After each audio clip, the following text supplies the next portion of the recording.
Pronto, pessoal, então, videoaula sobre vetores. Nessa videoaula a gente vai entender o que é um vetor e como vetores podem ser usados para representar grandezas físicas. Além disso, a gente também vai aprender a operar com vetores, aprender a adicionar, subtrair vetores e multiplicar vetores por escalares. É basicamente esse o objetivo dessa aula.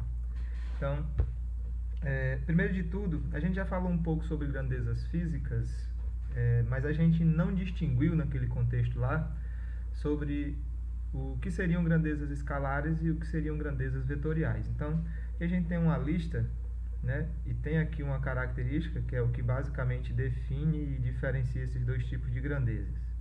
Vejam, uma grandeza é dita escalar quando a gente precisa de um número e uma unidade de medida para representar aquela grandeza. Ou seja, a gente só precisa saber a intensidade da coisa que a gente está medindo. Né? Exemplos disso, temperatura. Você só precisa de um número e uma unidade de medida para representar a temperatura, menos 30 graus Celsius ou 73 graus Fahrenheit. É tudo que você precisa. Isso aqui está completamente... a situação, o sistema fica completamente descrito quando você diz que o sistema tem menos 30 graus Celsius. Não precisa de nenhuma informação adicional com relação à temperatura. O tempo também é uma grandeza escalar, porque você só precisa de um número e uma unidade de medida. Posso dizer que a duração de um filme foi de 2 horas e 23 minutos. Não preciso dizer mais nada, isso é suficiente. Entendo que o filme durou 2 horas e 23 minutos. Ou posso dizer que uma aula de física dura 1 hora e 30 minutos. Ou que uma piscada de olho dura 0,1 segundo. Outra grandeza escalar é a massa. A massa também a gente só precisa de um número e uma unidade de medida para ficar completamente explícito o que a gente está querendo dizer.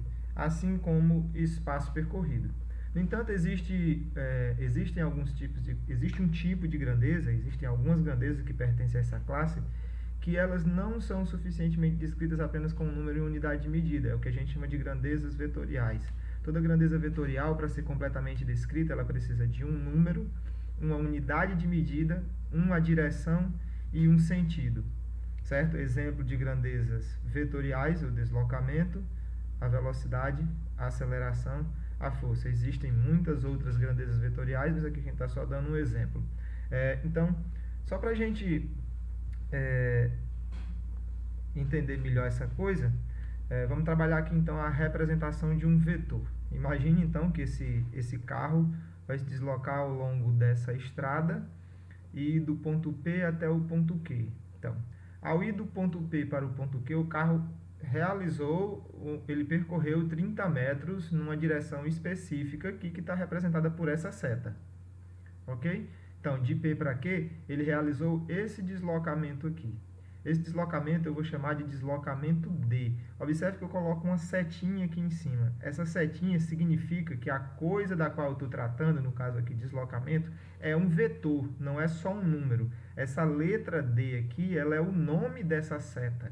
Certo? E essa setinha aqui em cima, ela não tem referência nenhuma com o sentido para onde essa seta aponta. É só um símbolo. Ele é sempre para a direita, é só um símbolo. Então, D com a setinha em cima é um vetor chamado D. E nesse caso, esse é um vetor de 30 metros que aponta horizontalmente para a direita.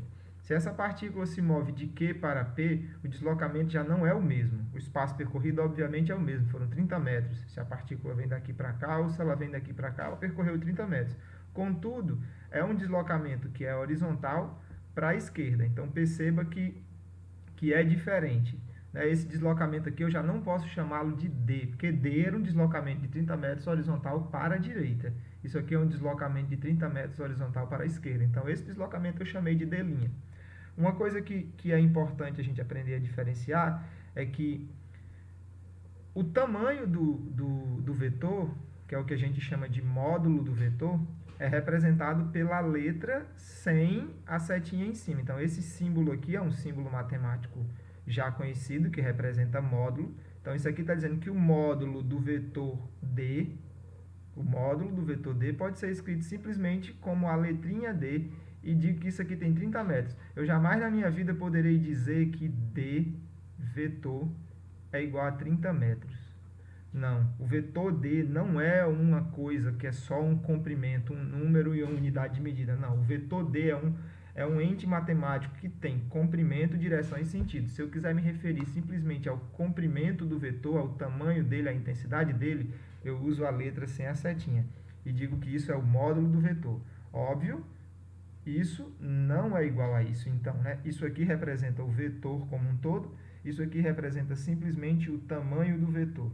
Ok? O que significa dizer que eu conheço um vetor? O que significa dizer conhecer um vetor? Significa dizer que eu conheço a direção desse vetor, eu conheço o sentido dele, eu conheço o tamanho dele. Nos textos, esse tamanho é comumente chamado de módulo. O módulo do vetor é o tamanho do vetor. Então, imagine que cada tracinho desse aqui é uma unidade. Certo? Então, eu conheço o vetor A. Eu conheço o vetor A porque eu sei que o vetor A tem um módulo de 1, 2, 3, 4, 5, 6, 7 unidades, que ele é horizontal para a direita. Eu também conheço, por exemplo, aqui de forma bem mais simples, o vetor D, porque eu sei que ele é um vetor cujo tamanho é 1, 2, 3, 4, 5, 6, 7, 8, 9 unidades, que é horizontal e aponta para a esquerda. Da mesma forma, eu conheço o vetor E, eu conheço o vetor F, eu também conheço o vetor B e também conheço o vetor C. Uma coisa que a gente tem que tomar cuidado aqui é o seguinte, é muito fácil dizer qual é a direção e o sentido do vetor A. É muito fácil dizer qual é a direção e o sentido do vetor D, do vetor E e do vetor F. Direção do vetor A, horizontal, sentido, direita. Direção do vetor D, horizontal, sentido, esquerda. Perceba que toda direção tem dois sentidos. A horizontal ela pode ser para a esquerda ou pode ser para a direita.